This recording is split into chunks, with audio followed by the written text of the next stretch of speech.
Welcome to the Nebraska Soybean Board Weekly Market Roundup, being brought to you by Nebraska soybean farmers and their checkoff. I'm Susan Littlefield. A quick shout out and thank you to the folks at the Aurora Co-op in St. Paul, Nebraska, for giving me a place to work after we had a station event earlier in the day. I much appreciate the working space. What a week we had in the markets. We're going to really kind of break down what happened midweek rally that we saw in the cattle market. Where are we sitting when it comes to highs in the grains, highs in the livestock, and what's going on with this soybean movement? As Sue Martin and I had spoke earlier, we'll talk about what's going on with some Chinese rumors as well.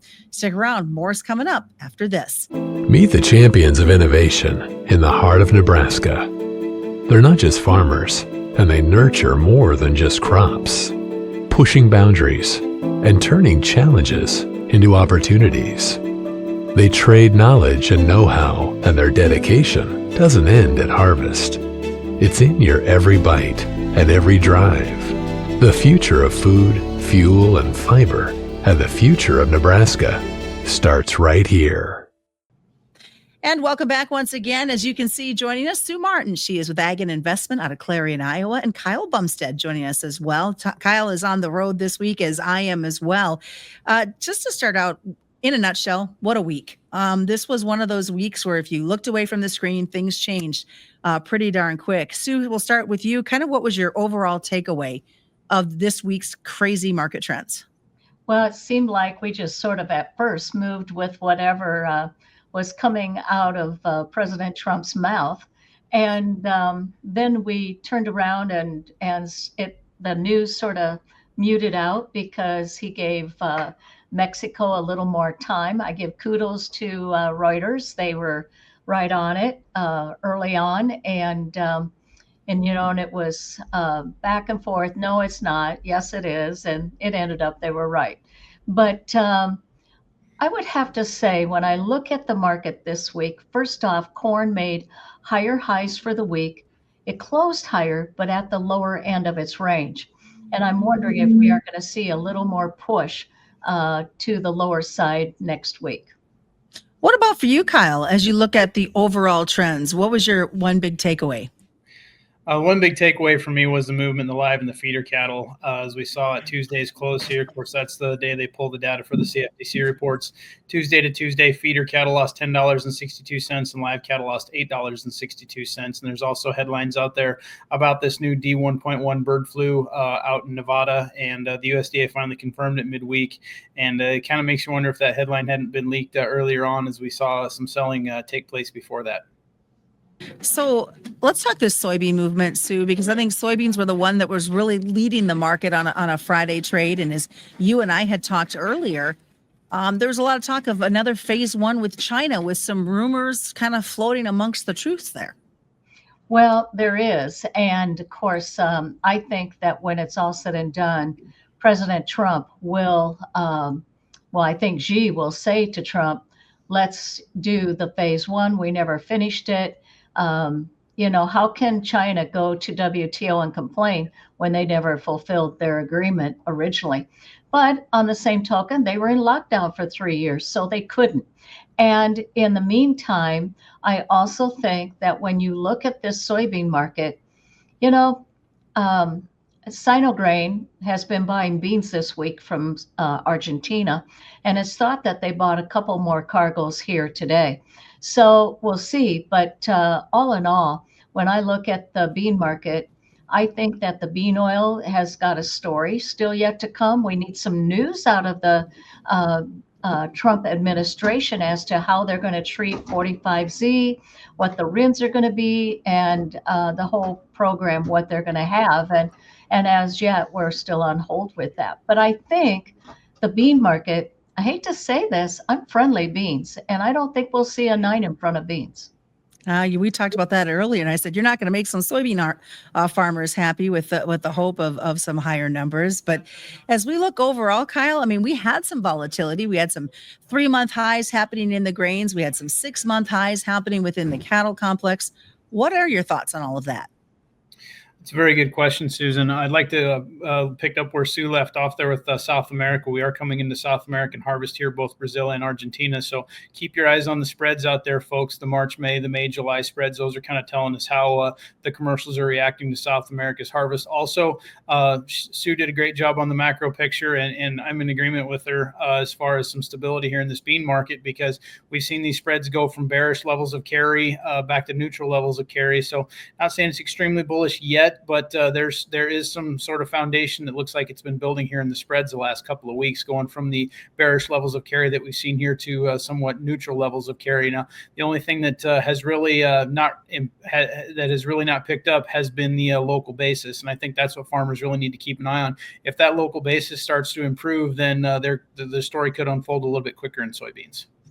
Is there the potential for that basis, like you say, to maybe do some changing if you're wanting them to watch them so closely? Yeah, there's always that potential for the basis to switch. I mean, that's your immediate supply and demand, is how the commercials are reacting with their basis and how they run to the spreads to get their coverage or take their coverage.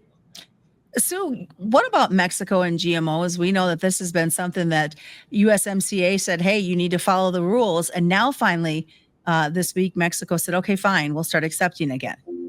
Well, I think that also came at a very uncanny time when they've been kind of with their feet held to the fire.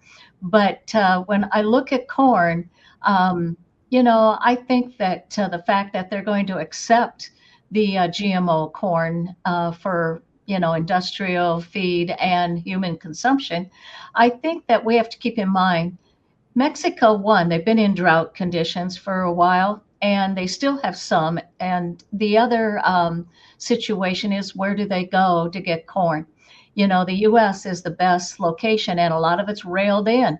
And so I think that when I look at Mexico's decision, I'm not surprised. One thing we have to keep in mind, in the corn market, you have a total open interest that's record high. And when the market's got total open interest record high, you don't tend to keep making higher highs. You become more vulnerable for some of that liquidation. You don't start breaks from a bottom with very low open interest. You start it from very high open interest. So that is something we need to keep in mind. We're going to have the U.S. Ag Forum Outlook coming here this month in about a few weeks, week and a half. And they're going to be talking 3 million more acres of corn. So I think the corn's going to have a little bit of work to do here in the near term. Kyle, I see you kind of shaking your head with agreement as Sue's talking.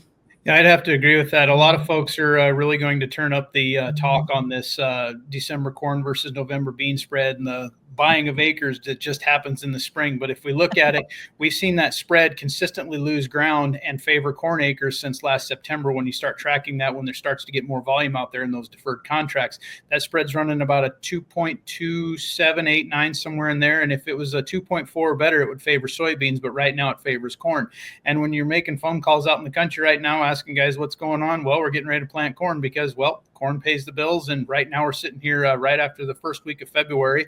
We're getting our crop insurance rates starting to get set here this month for crop insurance. And so I think the corn is, like Sue said, has got some work to do here. And when we also look at short term, it looks like our short term demand has either slowed down some, or we've gotten a little bit more corn out there, because when we look at the spreads, they've built some more carry into those spreads, and the basis has also deteriorated as well. You call 10 people and say, well, yeah, the board's up, but they widened my basis by 5 cents, but the board's up 5 cents. Well, that's what they do because everybody's starting to sell. So watch the basis, watch the spreads. That's what's telling you here about our short-term supply and demand.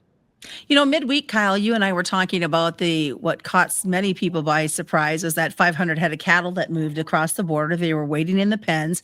They got inspected and they came across. I think many folks thought, oh, it's going to take a whole month for this to take place with Mexico. And surprise, it didn't.